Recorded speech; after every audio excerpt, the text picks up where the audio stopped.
Bien, pues muy buenas noches a todos. Vamos a comenzar entonces lo que corresponde a nuestra primera versión de transmisión de lo que esperamos sea un servicio para la docencia, un servicio principalmente para nuestros estudiantes de la universidad y también para todo aquel que pueda requerir algún tipo de asistencia desde un punto de vista técnico que como patólogo oral podríamos nosotros poder contribuir.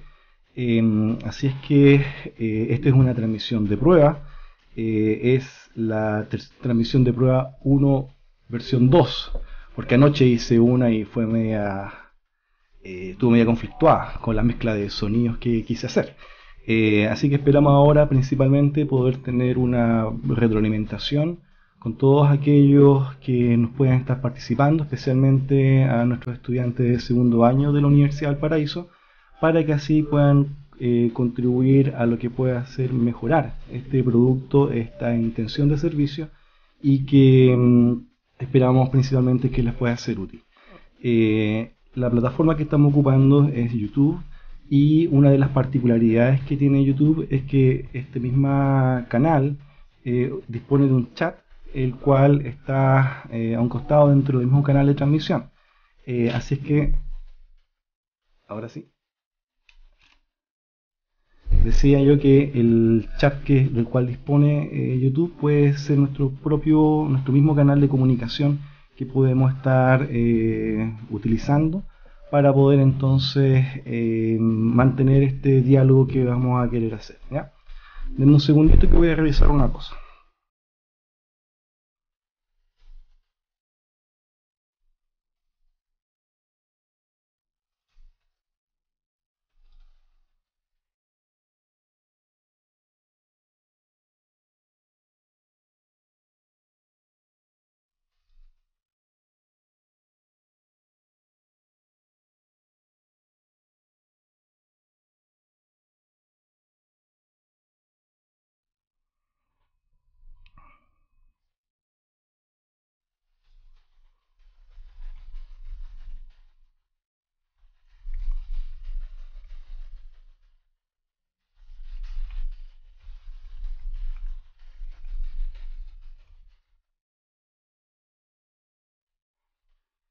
En este momento tenemos también una música de fondo, la cual igual me interesaría si ustedes me pudieran señalar cómo se encuentra el volumen de ella, si se logra entender y si no perturba en lo que puede hacer la transmisión y el audio de lo que ustedes quieran escuchar, así como también cómo se escucha el micrófono, para ver si está también bien graduado.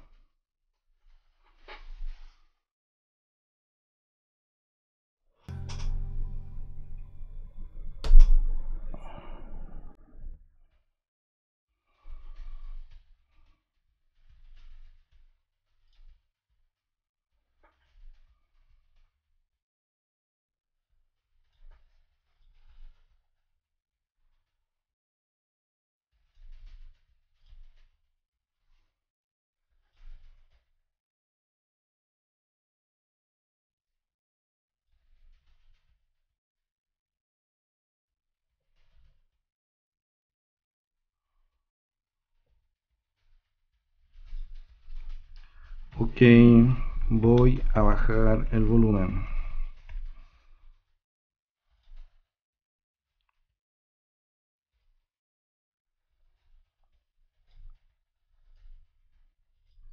Ya, hicieron la observación, Gustavo me señaló que se escuchaba muy fuerte la música. Vamos a ver si ahora que hice el ajuste se logra escuchar mejor. También yo hice el esfuerzo de ahora de acercarme un poco mejor al micrófono para ver si también logramos compensar ambas condiciones.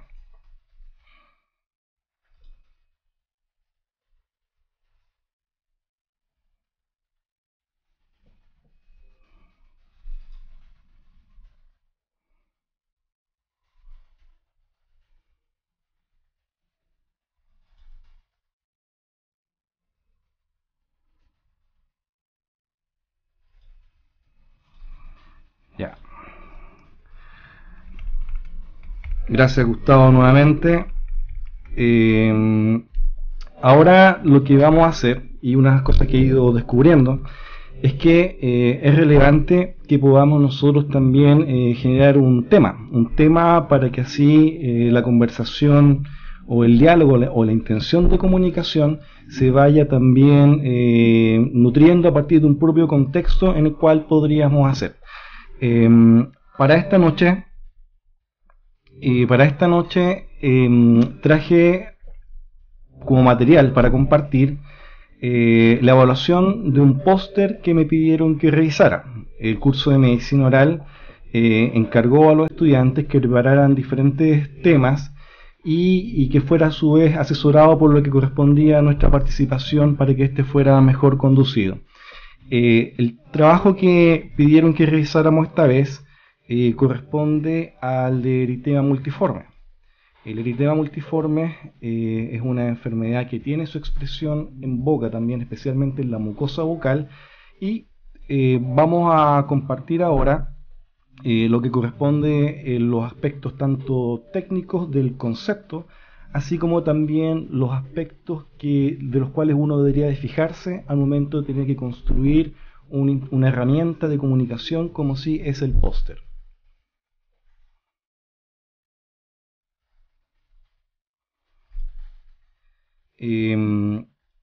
Para ello vamos entonces nosotros a ocupar la imagen que podemos proyectar y podemos capturar desde lo que aquí aparece como monitor 1, y después vamos a ejemplificar para un poco profundizar también en el concepto con lo que aparece aquí en el monitor 2, donde ya tengo preseleccionados unos casos clínicos de los cuales me ha tocado participar en el diagnóstico y en el manejo de ellos.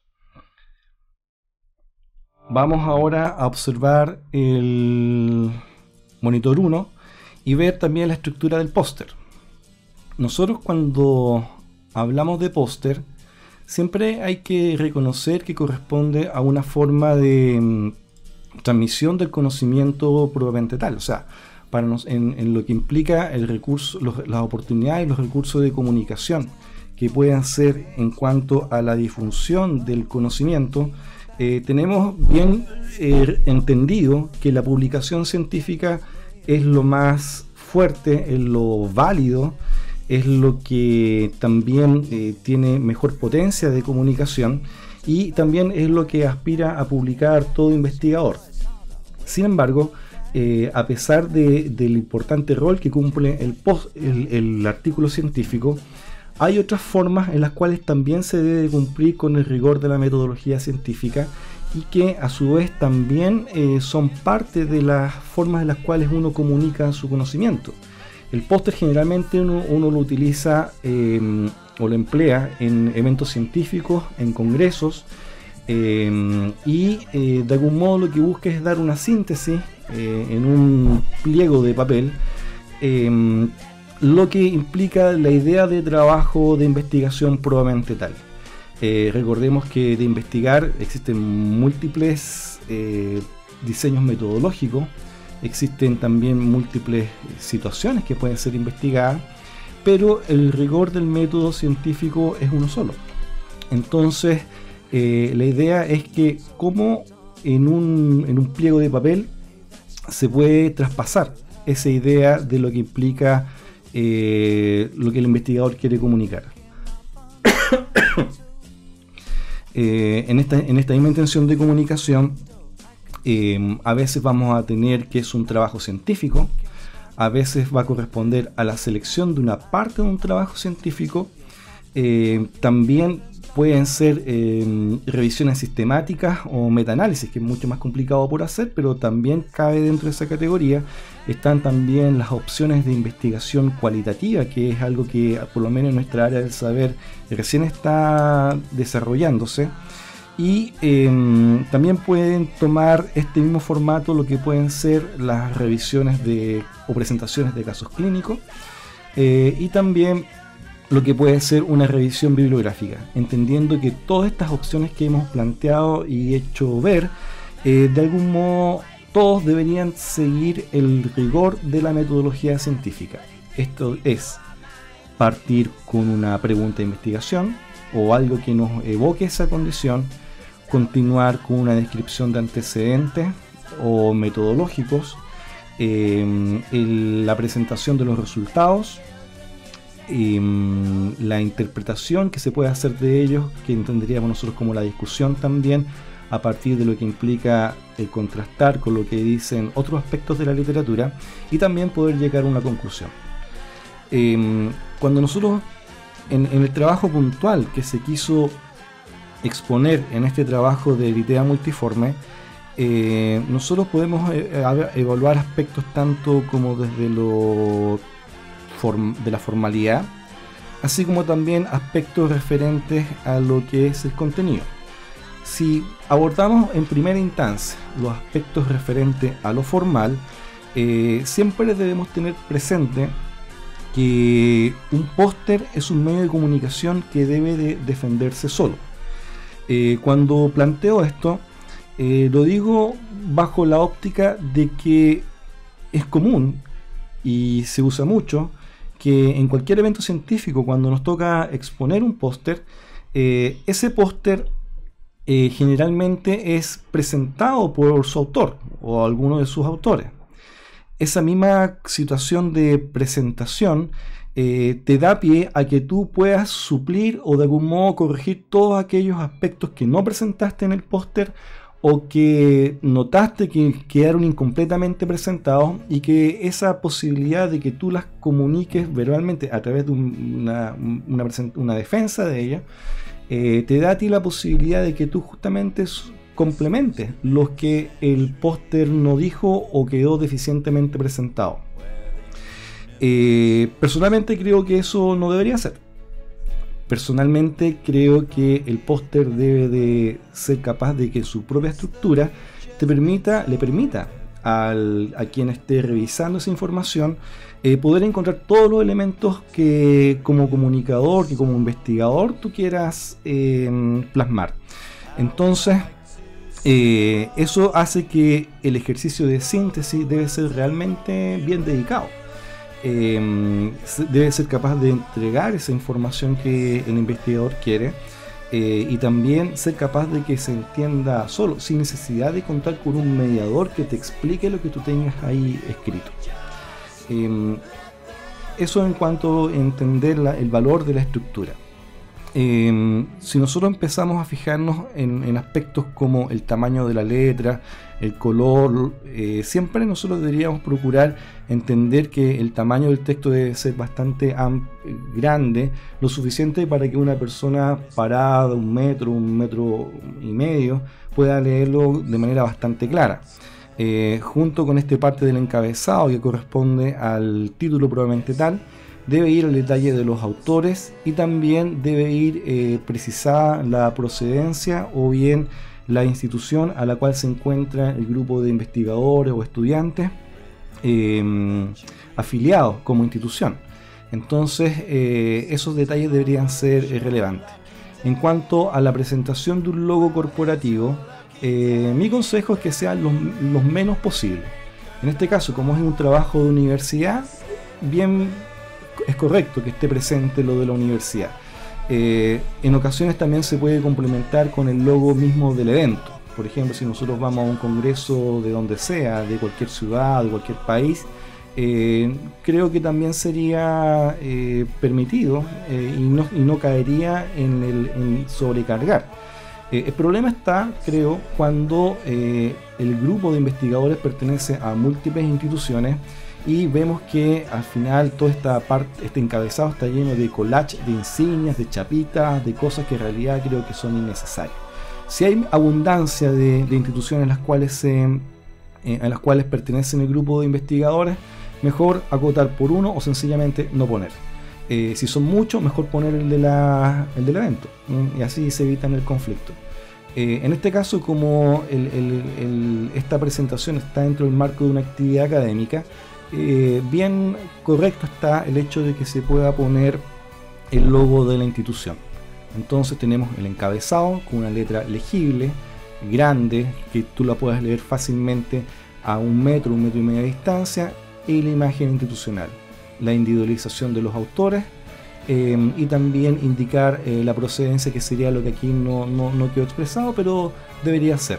Ojo con el contraste, ¿eh? Si vamos a elegir colores claros de fondo y a su vez el color de la letra también va a ser claro, no, mientras mejor el contraste, mejor.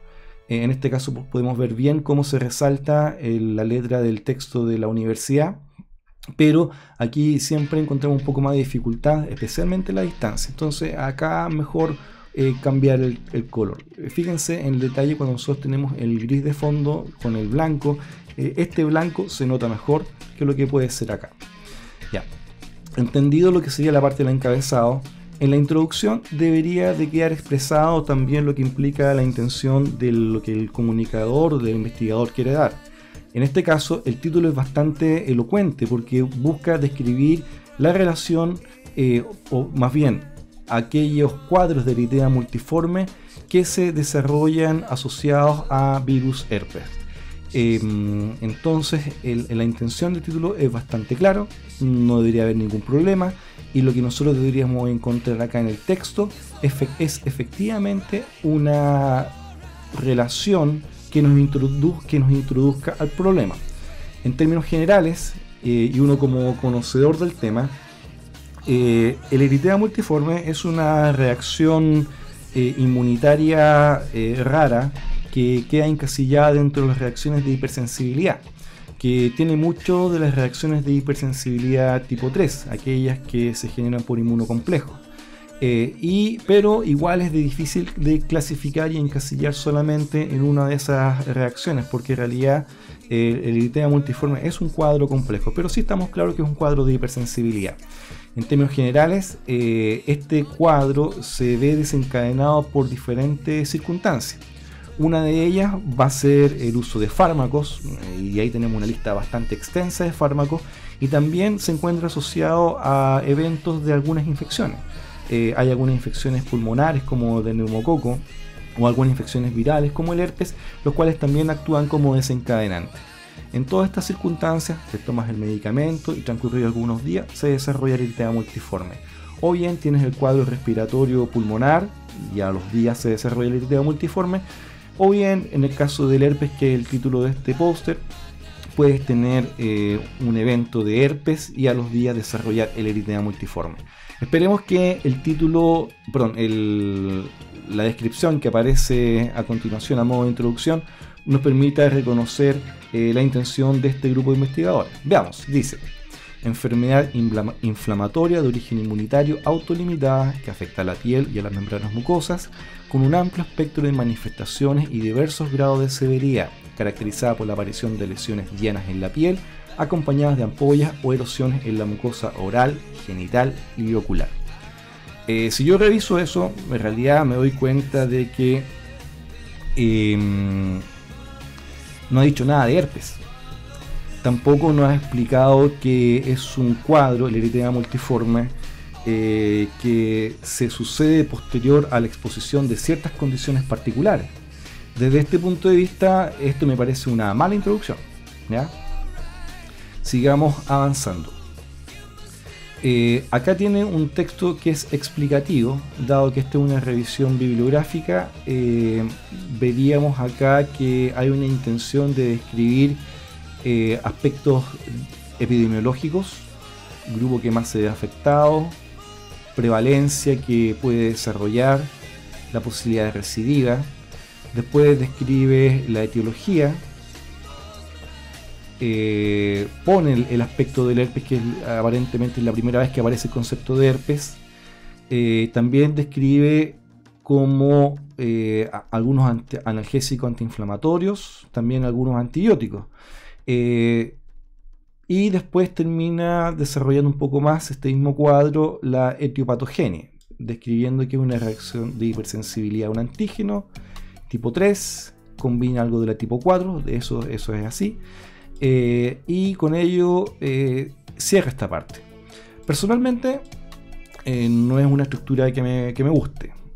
Creo que no es cómodo que nos hagan pasear de una flecha de izquierda a derecha, después de otra flecha de derecha a izquierda y después a otra flecha de izquierda a derecha nuevamente. Eso es un zigzagueo que personalmente yo no lo sugeriría. Yo les diría que traten de ser lo más ordenado, y no solamente ordenado, sino que también lógico, para que así el espectador, aquel que esté revisando tu material, lo encuentre. Ya, dicen que se nota mucho la música, voy a bajarla acá. Vamos a ver, acá llegamos.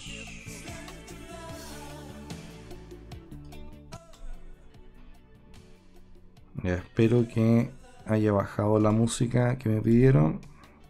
Ya. Es mejor que Julio. Gracias por sus... Voy a saludar aquí a mis espectadores.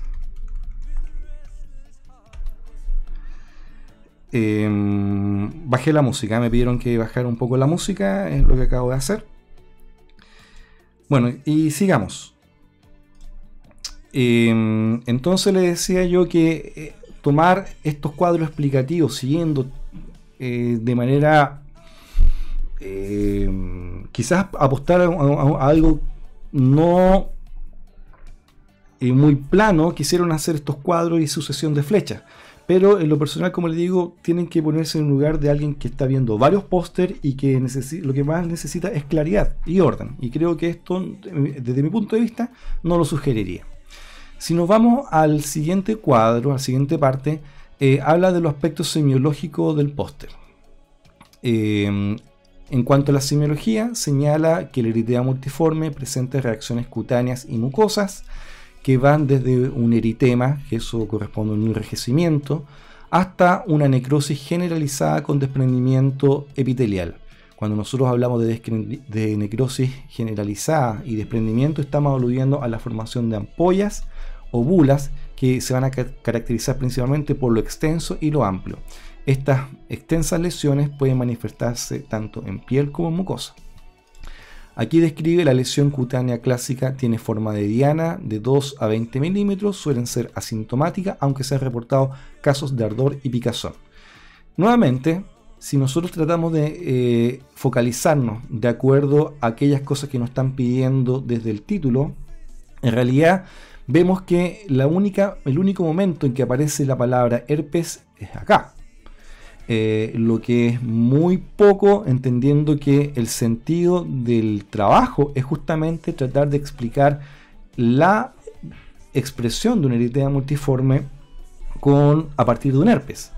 Y eso, obviamente, hasta el momento lo que llevamos leído no queda bien expresado. Entonces este es un trabajo que hay que corregir. Por si acaso este grupo ya me mandó la corrección, así que después vamos a comentar la corrección probablemente tal. En la parte de la semiología describe ahí los aspectos propios efectivamente que caracterizan la eritema multiforme, y aquí vemos otro cuadro sintético también que en realidad está bastante bien, tanto la forma de eritema multiforme menor como la de eritema multiforme mayor. Sin embargo, nuevamente esto parece que estamos hablando solo del eritema multiforme, y la intención del póster es que sea asociado a herpes simplex. Si nosotros dijéramos o le cambiáramos el título y pusiéramos una propuesta como conceptos generales del eritema multiforme, todo este póster podría estar en sintonía con ello, y podríamos decir que es un póster bien hecho. Pero el título no es así. Dice eritema multiforme asociado a herpes simplex, y nada me dice de cómo se vincula la manifestación del eritema multiforme con el herpes. Entonces, al no haber esa concordancia, al no encontrar esa coherencia entre esas partes, entonces no encuentro yo condiciones para poder calificar de buena forma este trabajo. Después vemos una serie de fotografías, de las cuales vemos, son todas fotografías bien seleccionadas, varias las reconozco de libros, y más allá de la calidad de la fotografía, que aparentemente se ven bastante bien, lo cierto es que es un collage de fotografía. Perfectamente esto podría separarse en lesiones cutáneas y podemos agrupar todas las fotografías a las formas cutáneas probablemente tal, o bien podríamos separarlas también por las lesiones aquellas que afectan a la, como les digo, a la mucosa bucal, que podríamos agruparlas por aquellas que están efectivamente manifestándose en la cara interna de labios, en el paladar, en la lengua. Incluso podríamos tener un tercer grupo que son aquellas lesiones que se presentan en el labio. Entonces, hacer un póster no es llegar, juntar fotos y tirarlas. Nuestro deber como comunicador es precisamente dar alguna organización, facilitar la información a quien va a revisar nuestro trabajo y por ello cobra mucho sentido que nos preocupemos también de ese tipo de detalles. Sigamos revisando el póster. Termina entonces haciendo una revisión en cuanto a lo que implica el tratamiento. Hay diferentes tipos de eritema multiforme, el menor, pone aquí la severa, las características del tratamiento sintomático, el uso de corticoides, en este caso aparece la prednisona como medicación, y lo que podría ser también cuando se da la infección por herpes. Aquí también siento yo que se comete el error de que se empieza a ocupar una sigla sin haberla explicado antes.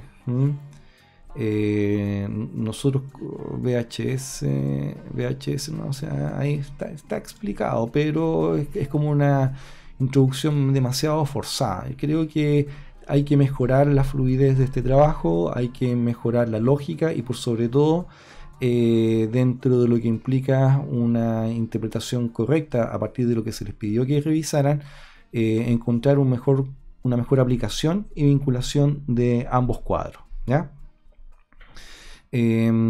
Más o menos esas fueron las observaciones que yo le hice al grupo de estudiantes hace un par de días atrás. Ellos ya me enviaron el trabajo corregido y vamos ahora a ver cómo quedó este trabajo, ¿ya? Entonces este sería el trabajo sin corregir y acá les voy a compartir cómo quedó el trabajo ya corregido. Si se fijan, entendiendo lo relevante del título, ellos ya hicieron una corrección desde el mismo título que estaban abordando. Describen clínica, diagnóstico y manejo del eritema multiforme asociado a herpes simple.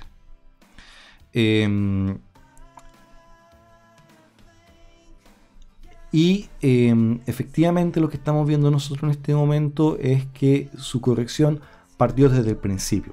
Lo que eso deberíamos considerarlo como positivo, como favorable, porque ya me está encaminando de mejor forma a lo que espero yo encontrarme dentro del texto. En el párrafo introductorio nos describe entonces que el eritema multiforme es una enfermedad inflamatoria de origen inmunitario autolimitada que afecta a la piel y a las membranas mucosas. Se presenta mayormente en adultos jóvenes y posee una baja incidencia. Esto ellos lo tenían expresado en un cuadro, ¿se recuerdan? Ahora ellos tradujeron ese cuadro y lo pusieron dentro de este apartado que sería de introducción. Se produce por una reacción de hipersensibilidad contra un antígeno, que generalmente son fármacos e infecciones por virus, siendo el más común el virus herpes simple. Y ahí es una afirmación que eso a mí no me consta, pero por lo menos ya hay una mejor presentación del tema. El virus herpes tipo 1 se encuentra en estado de latencia en el 70-90% de las personas, de las cuales solo un 25% expresa sintomatología. Se puede expresar en distintos cuadros como gingivostomatitis herpética primaria, herpes recurrente oral y panadizo herpético. Entonces, en este cuadro introductorio nos describen lo referente al eritema multiforme y después hace una descripción del virus herpes.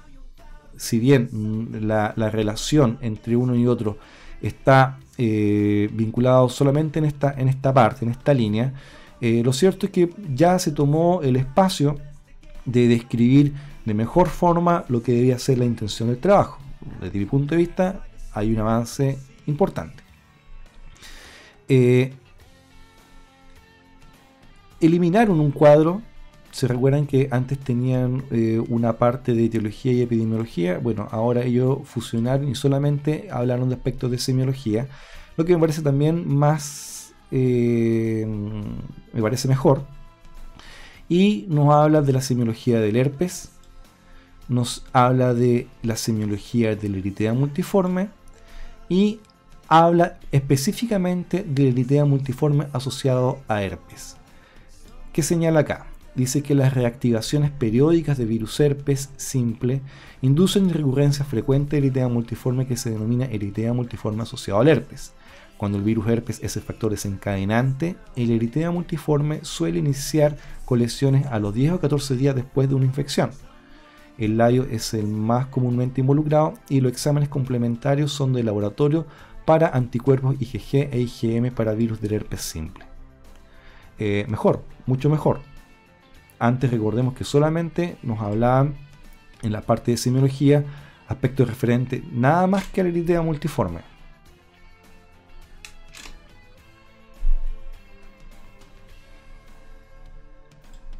Ahora tenemos distribuido en estas tres partes que corresponden al herpes simple, eritema multiforme y al eritema multiforme asociado a herpes probablemente tal. Después hace una descripción del manejo diagnóstico,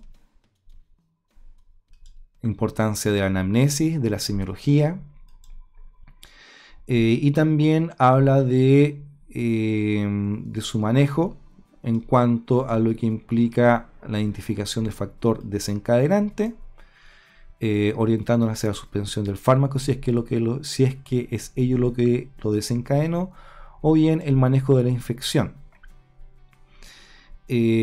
Para tratar el eritema multiforme asociado con infección del virus herpes, el antiviral de elección es el aciclovir, cuya dosis para adultos y niños,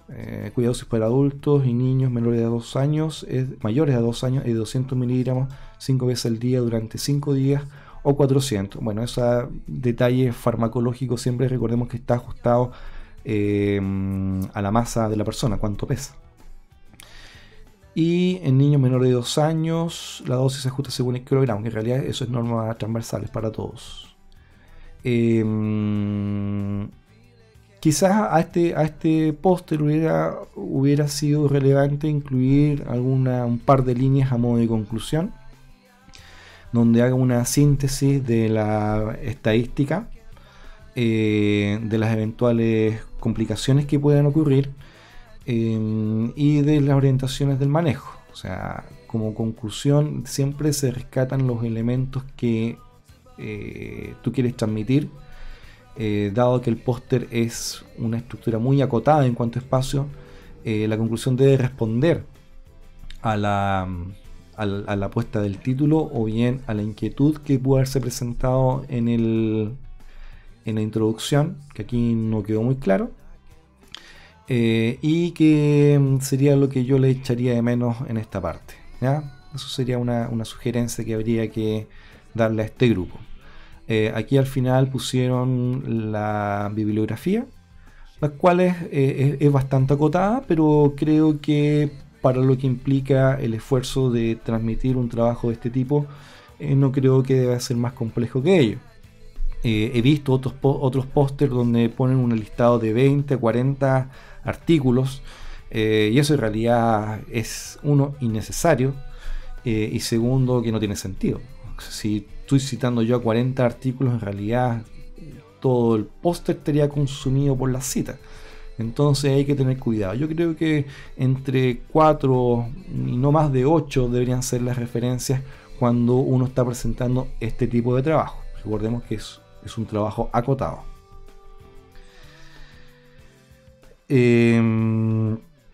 Acá,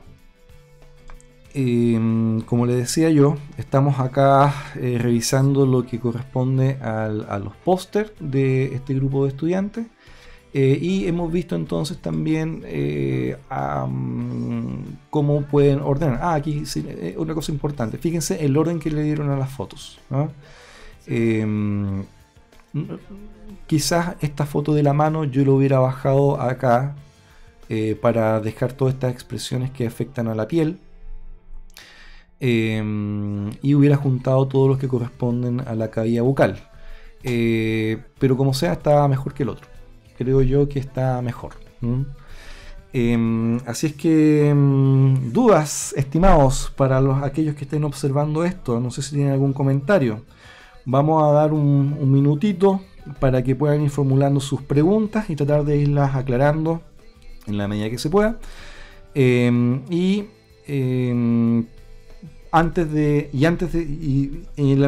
que me estén presentando esos comentarios, vamos después de dar paso a revisar algunos casos propios que me ha tocado manejar, para un poco ir integrando estos aspectos descriptivos de lo que es la presentación de un trabajo de póster con el tema probablemente tal, que también es de alta relevancia. Por algo también se pide revisar esto, ¿ya? Así que damos un minutito para ello.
A continuación vamos a presentar una serie de casos. Aquí traten de centrarse en las imágenes que les quiero exponer, para que puedan ir ya educando su ojo clínico en lo que implica el reconocimiento primero de las úlceras y detenernos a reconocer qué aspectos son sugerentes de un cuadro de mayor complejidad.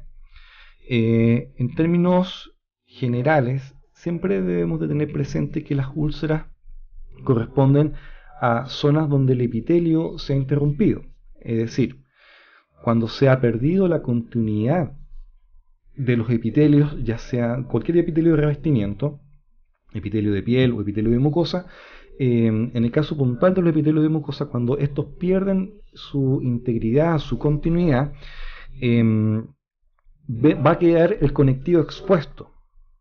Al quedar el conectivo expuesto, inmediatamente el tejido se organiza y forma una cubierta que se llama malla de fibrina, y esa malla de fibrina es la que equivale a la costra de la piel. Lo que pasa es que en la mucosa no se hacen costras, pero sí tenemos esta malla de fibrina. Un buen ejemplo de lo que es una úlcera es lo que nosotros podemos reconocer en las popularmente llamadas aftas. Las aftas son lesiones pequeñitas, circulares, de 2 a 3 milímetros. Personalmente no me gusta mucho el concepto del afta, pero ahora que estamos introduciendo esos conceptos, podríamos bien entenderla como una forma práctica de visualizar y dimensionar lo que implica una úlcera. Entonces nosotros miramos un afta y vemos efectivamente que es una úlcera pequeña, muy dolorosa, arde mucho y que generalmente la vemos media grisácea o a veces amarillenta, blanco-amarillenta, y eso corresponde a la malla de fibrina. En los casos cuando nosotros nos vemos expuestos a situaciones como el de eritea multiforme, las úlceras no son del tamaño de un afta, sino que fácilmente pueden alcanzar varios centímetros de diámetro. Si nosotros ya sabemos lo doloroso que puede ser un afta, una úlcera traumática, Imagínense lo terriblemente doloroso que es una úlcera por este tipo de trastorno. Ahí tenemos nosotros úlceras que se extienden por toda la cara interna de la mejilla, por todo el labio, por la lengua, y lo que hace bastante difícil el estándar de vida, hace difícil la comunicación, la alimentación a las personas que la padecen. Entonces es importante que nosotros vayamos visualizando eso. Haciendo la contrapartida con lo que es esta úlcera traumática, el afta, esa úlcera pequeñita, una de las particularidades que tiene el afta es que es una lesión única, donde te golpeaste, donde te mordiste, donde te traumatizaste. En el caso de la eritema multiforme, las lesiones son muy extensas, son muy amplias, 1 centímetro, 2 centímetros, 3 centímetros, y se encuentran distribuidos en ambos lados de la mejilla, lado derecho, lado izquierdo, labio, dorso de lengua, vientre de lengua. Lo encontramos afectado principalmente en todos esos sitios, lo que hace obviamente una condición muy dolorosa. Lo que vamos a ver acá, por ejemplo, en esta fotografía, una mucosa lingual muy afectada, muy comprometida, y vemos acá lo que corresponden a úlceras de tamaño bastante importante. A esta misma persona, junto con las úlceras que presentaba en la lengua, vemos extensas úlceras también en la cara interna del labio. Obviamente esto es un cuadro muy doloroso, genera mucha incomodidad. Aquí estamos haciendo un acercamiento y podemos de algún modo ir reconociendo lo complejo que se puede hacer una persona que lleva esto, el alimentarse, el comunicarse, el generar esas condiciones que dificultan mucho una vida normal. Por otra parte, recordemos que una boca en estas condiciones también pierde capacidades para higienizarse, porque duele, el cepillo duele, la pasta arde, entonces se empiezan a sumar otro tipo de problemas. Una cosa es la úlcera, otra cosa es el dolor, y otra cosa son las dificultades para alimentarse e higienizarse. Aquí vemos encías inflamadas, también úlceras en las encías, cambio de la coloración por el biofilm que ha adquirido ya ese color en estas condiciones, y obviamente un cuadro muy difícil. Nuevamente, las lesiones que tenía la persona en la lengua, vemos ahí, mismo paciente, viendo su labio, otra foto más del labio. Vemos ahí unas marcas que parecen más bien cicatriciales, que pueden ser también signos de puntos de recuperación que en su momento pudo haber tenido. Labio superior, ¿se fijan? Entonces, hasta el minuto hemos visto compromiso de la lengua, de la cara interna del labio inferior, cara interna del labio superior. ¿Vemos? Si se fijan, el color amarillento, ese halo enrojecido, difuso hacia su contorno más externo, son características relevantes. Estas extensas úlceras habían generado también cierta edematización tanto del labio superior como del labio inferior. Vemos nuevamente la lengua. Borde lateral de lengua, fíjense la cantidad de úlceras que tiene ella. Úlceras hacia el vientre, borde lateral, dorso de la lengua. Fíjense los cambios que ha adquirido el epitelio en esa zona. El lado contralateral. Algo se puede reconocer de la pared interna de la mucosa, no se ve muchas úlceras, pero sí se ve, por ejemplo, acá lo que corresponde a esa gingivitis condicionada por este mal estado de salud. Úlceras también en el paladar.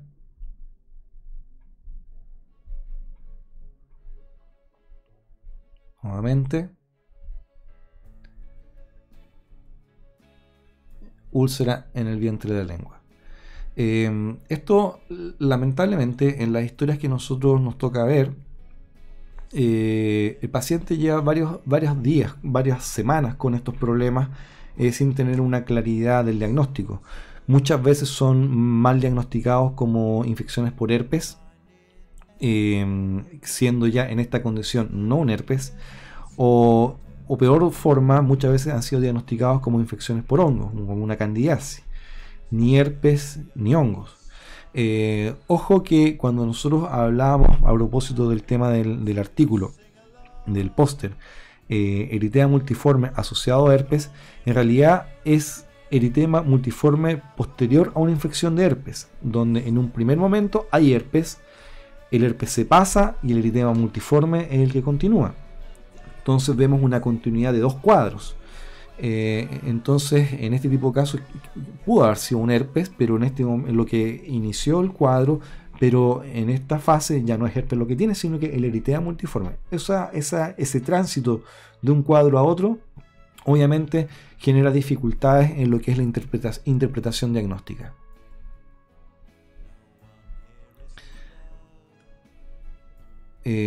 Acá tenemos el caso de un hombre mayor de edad, que también no es muy habitual, es atípico, pero vemos aquí la extensa úlcera del labio inferior. El compromiso del labio inferior se suele interpretar como patognomónico, es decir, un signo muy importante para orientarnos hacia la interpretación diagnóstica. Y este labio inferior, la mucosa del labio inferior, suele comprometerse en todo su ancho. Acá lo que vemos es la malla de fibrina. Dado a que esto corresponde a una superficie un poco más externa, más expuesta al extraoral, toma también, suele formar ciertas costras y también cambiar un poco de color. Y esto trae complicaciones en la interpretación para el paciente porque cree que es pus. Y al creer que es pus, lo limpia y lo saca y trata de removerlo. Y lo que eso no es más que agravar el daño, dado a las malas interpretaciones. El pus es un material viscoso pero fluido. La malla de fibrina es una cubierta proteica adherida. Entonces, una forma, ante la duda, uno lo que hace es rasparla. Si no se desprende, entonces es una malla de fibrina. Si se desprende de manera fluida y deja impregnado la mota de algodón o gasa, lo más probable es que sea pus. Obviamente deberían estar también los signos inflamatorios pertinentes. Aquí tenemos el intraoral del mismo paciente. Se fijan las características: extensas úlceras de borde eritematoso, úlceras de color amarillenta y que se distribuyen a ambos lados, derecho, izquierdo. Fíjense también la cara interna de la mejilla. Acá vemos compromiso del paladar, cara interna de la mejilla y labio. Entonces agreguémosle la historia larga. En el caso puntual de este señor, él lo describía en su historia, él nos contaba que lo vinculaba más bien a lo que correspondía el consumo de fármacos, unos remedios que empezó a consumir y que él notó que era un medicamento nuevo que estaba probando y que a los 5 días empezó a experimentar este tipo de reacción.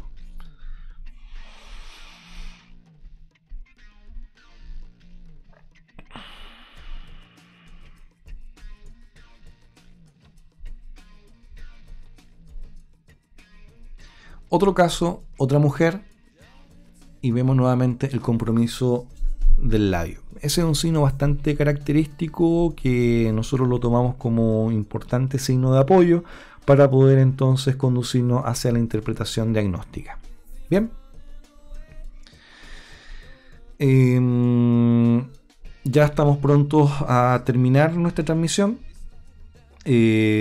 Solamente agradecer a nuestros alumnos que participaron, que me escucharon este trabajo, y también como los comentarios que fueron muy útiles para poder ir calibrando esta modalidad de trabajo, que es algo nuevo para nosotros y que esperemos sea una herramienta de apoyo.